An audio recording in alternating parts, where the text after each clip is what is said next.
بات ہوئی اور اس مقام پر آ کے اللہ پاک نے ان کی دعاؤں کو قبول کیا۔ اسی نسبت سے آج آپ لوگ یہاں پر موجود ہیں، زائرین یہاں پر کیوں آتے ہیں؟ اسی نسبت سے آ کر یہاں پر زائرین دعائیں کرتے ہیں۔ حضرت آدم علیہ السلام اور حضرت اماں حوا کی دعاؤں کو اللہ پاک نے جب یہاں پر قبول کیا، اسی نسبت سے ہر مرد عورت ہر بندہ یہاں پر اس لیے آتا ہے کہ جب ان کی دعاؤں کو قبول کیا تو یقیناً اللہ پاک ہماری دعاؤں کو بھی قبول کرے گا انشاءاللہ۔ دوسری بات، یہ جو راستہ جا رہا ہے یہ پیچیدہ راستہ ہے، دشوار راستہ ہے، جو جانے کے اوپر خواہش مند ہے بھائی آپ لوگوں نے اس راستے سے نہیں جانا۔ اس کا صاف راستہ دیکھیں، وہ سیڑھیاں بنی ہوئی ہیں، اسٹیپ بائی اسٹیپ آپ لوگ اوپر جائیں۔ اگر نوافل پڑھنا چاہتے ہیں نوافل پڑھیں، دعاؤں کا اہتمام کرنا چاہتے ہیں دعائیں کریں، لیکن اس سے پہلے دیکھیں کہ جس جگہ پر ہم موجود ہیں قیامت کا جو دن ہوگا،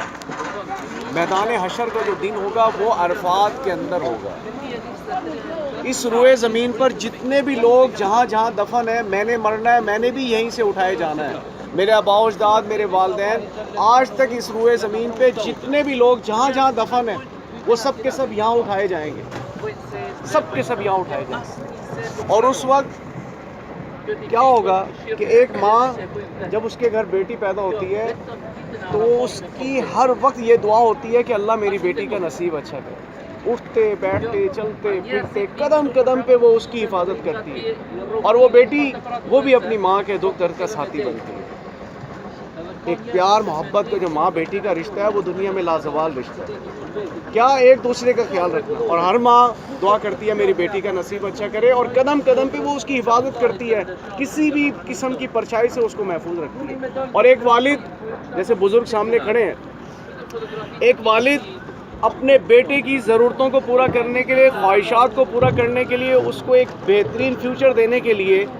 اپنے من کو مارتا ہے، اپنی خواہشات کو مٹاتا ہے، اپنی قربانی دے کر اس کو ایک اسٹیبلش کرتا ہے۔ لیکن یہ یاد رکھیں کہ اس نفسا نفسی کے عالم میں نہ وہ باپ اپنے بیٹے کے کام آئے گا اور نہ وہ بیٹا اپنے باپ کے کام آئے گا۔ وہ بیٹی جو ماں کے اوپر جان نشاور کرتی تھی، وہ ماں جو قدم قدم پہ بیٹی کی حفاظت کرتی تھی، وہ ماں بھی کام نہیں آئے گی، نہ وہ بیٹی ماں کے کام آئے گی۔ اور یہاں ہمارے آئیں گے کام صرف اور صرف ہمارے اعمال جو دنیا میں ہم کر چکے ہیں، اور جو آگے جتنی بھی زندگی باقی ہے، جتنے بھی ہم اعمال کریں گے، اس کا سارا حساب کتاب یہاں ہوگا۔ نیکیاں کریں گے تو یقیناً اس نفسا نفسی کے عالم میں جہاں جب کوئی کسی کا نہیں ہوگا، ہمارے اعمال کام آئیں گے۔ اور وہاں کیا ہوگا؟ اگر دیکھیں اس منظر کو تو لوگ دھاڑے مار مار کر روئیں گے، ہر طرف چیخو پکار ہوگی، آہیں ہوں گی، سسکیاں ہوں گی، لوگ اپنے آپ کو پیٹیں گے، ماتم کریں گے، کیا کہیں گے کہ ہائے افسوس کہ دنیا میں ہمیں کتنے بہترین مواقع ملے، حی علی الصلاح کی صدائیں آئی، ہم اپنے کام کو ترجیح دیتے رہے، حی علی الفلاح کی صدائیں آئی اور ہم دنیا میں مشغول رہے، اور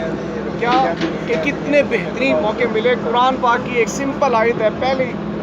سورہ فاتحہ میں کہ اہدنا الصراط المستقیم، کہ اے اللہ ہمیں سیدھے راستے پر چلا۔ ہر شخص اس معنی سے، اس صورت سے، اس آیت سے واقف ہے، لیکن پھر بھی غفلت میں زندگی کو گزار رہے ہیں۔ تو یہ یاد رکھیں کہ اس نفسا نفسی کے عالم میں ہمارے اعمال کام آئیں۔ آج بڑا بہترین آپ لوگوں کے پاس موقع ہے کہ اس نفسا نفسی کے عالم میں رونے پیٹنے سے بہتر ہے کہ آج توبہ کر کے یہاں سے اپنے ملک واپس جائیں، گناہوں سے پاک ہو کر اپنے ملک واپس جائیں۔ اور یہ بات یاد رکھیں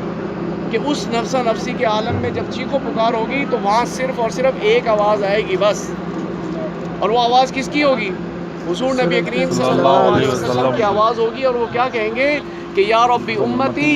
یا ربی امتی، یا ربی امتی، کہ اے میرے رب میری امت کو بخش دے، اے میرے رب میری امت کو بخش دے، اے میرے رب میری امت کو بخش دے۔ اور آج ہم وہ خوش نصیب انسان ہیں کہ جہاں نہ ماں بیٹی کے کام آئے گی، نہ بیٹا کام کے آئے گا، وہاں کام کون آئے گا؟ حضور نبی کریم صلی اللہ علیہ وسلم۔ بڑا بہترین موقع ہے، اس وقت کی ندامت سے بچنے کے لیے آج اتنا بہترین موقع ہے۔ اور یہ یاد رکھیں 9 ذی الحج کو جب زائرین یہاں پر موجود ہوتے ہیں، حج کا خطبہ سنتے ہیں، اور جیسے ہی حج کا خطبہ سننے کے بعد اللہ پاک کی رحمت اس قدر جوش میں آتی ہے کہ شیطان اس دن کیا ہوتا ہے کہ شیطان دھاڑے مارتا ہے، روتا ہے، ماتم کرتا ہے کہ دیکھو کہ میں نے 50 سال اس شخص پر محنت کی،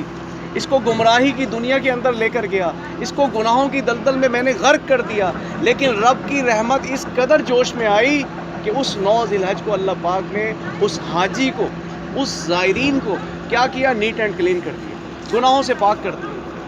سچے دل سے آپ لوگ بھی توبہ کریں اور سچے دل سے اس مقام پر کھڑے ہو کر دعا کریں کہ اللہ پاک آپ لوگوں کو بھی آنکھ بند ہونے سے پہلے، سانس نکلنے سے پہلے کم از کم ایک بار حج کا موقع دے، اور اس طریقے سے اللہ پاک اس رحمت والے دن سب کو نیٹ اینڈ کلین کرتے ہیں، گناہوں سے پاک کرتے ہیں، اور ایسا ہوتا ہے کہ جیسے اس میں تازہ تازہ جنم ہو۔ ایسے ہی اللہ تعالیٰ معاملات آپ کے ساتھ اوپر جانا چاہتے ہیں تو بھائی آپ لوگ جائیں، کم از کم آدھا گھنٹہ اوپر آنے جانے کا لگے گا، لیکن سب سے بہترین مسلمان کون ہے؟ آپ صلی اللہ علیہ وسلم کا فرمان ہے کہ سب سے بہترین مسلمان وہ ہے کہ جس مسلمان سے کسی دوسرے مسلمان کو تکلیف نہ ہو۔ کوئی کوشش کیجیے جلدی سے جلدی جائیں، جلدی سے جلدی آئیں۔ انتظار یہ بہت اذیتناک نماز ہوتی ہے، کسی کو تکلیف مت دیں، جلدی جائیں اور جلدی آئیں، لیکن 3 بار سورہ اخلاص، 1 بار سورہ فاتحہ آپ اللہ سے ضرور بات پڑھ لیں، اس کو بڑے بات دعا کرتے ہیں، اس کے بعد آپ اوپر جائیں، میں گھر میں انشاءاللہ۔